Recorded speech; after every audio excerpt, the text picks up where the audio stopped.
Okay. Hi, my dark lights. It's me, Miss Eclectic. So, I'm a massage therapist. And as a massage therapist, I kind of understand some things. So, I was sitting down and, I aced my interview today. It was amazing.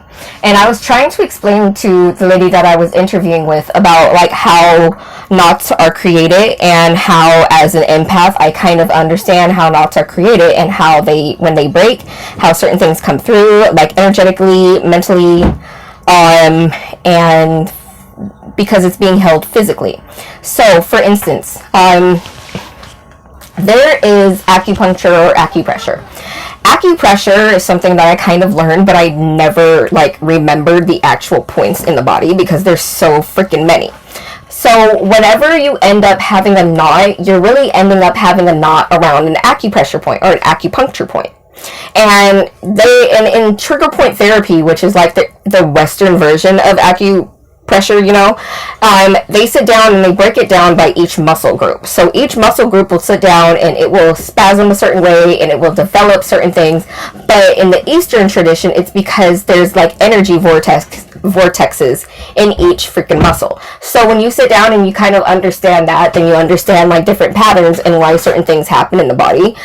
I'm a little too stupid to really understand all of it, because if I knew every freaking point in the body and where knots turn around and developed and why, I'd be like a genius. But that's too much for my little brain, and I know someone else will figure it out just by me even sitting here and explaining it. So it's just you put two and two together. It's just, as an empath, you balance shit out, you understand shit. So so whenever let's say for instance there is a spot right here. I don't know what it is. I will probably need to look it up. But I know that it is a spot where everybody has knots. Everybody has knots. And why do you have a knot right here? Because your brain is doing too much. And so you start stressing and your shoulders go like this because they're going towards your ears because you're too stressed.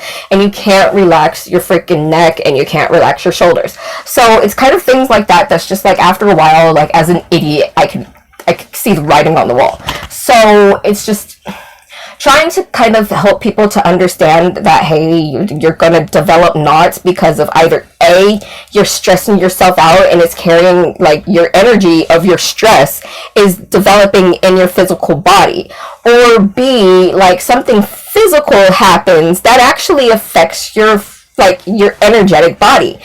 And that can get really deep. That can really get deep, people. And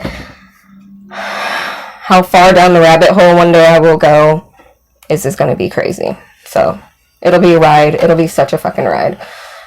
Tune in, I don't know, but whatever. I just kind of wanted to sit down and explain that, whenever you carry certain things energetically in the body, it will turn around and develop in physical deal. And it's already been recorded. It's charted out like that. Basically, if you just look up acupuncture points, then you kind of will understand a little bit more. It will help you to understand why it is that you're developing knots in certain places, because different knots and different meridian points, because so every knot is going to not only be in a certain muscle group, but it will also carry through in a certain meridian point, a meridian channel. So from thumb to lung is for I don't know, the lung meridian or something. So a certain part of your thumb and stuff will and then it goes to there, over there, and then there are certain pressure points or acupressure points that run along your arm that also affect what happens to your lung. And so that's why when people do reflexology and stuff, and you feel oh my god, that feels good, because they just affected your organs on an energetic level from touching your feet. And that shit's crazy, but yeah, that's how your body kind of works. It's a program onto its own, and it's pretty damn chill. Okay, so thank you very much, and bye, my dark lights.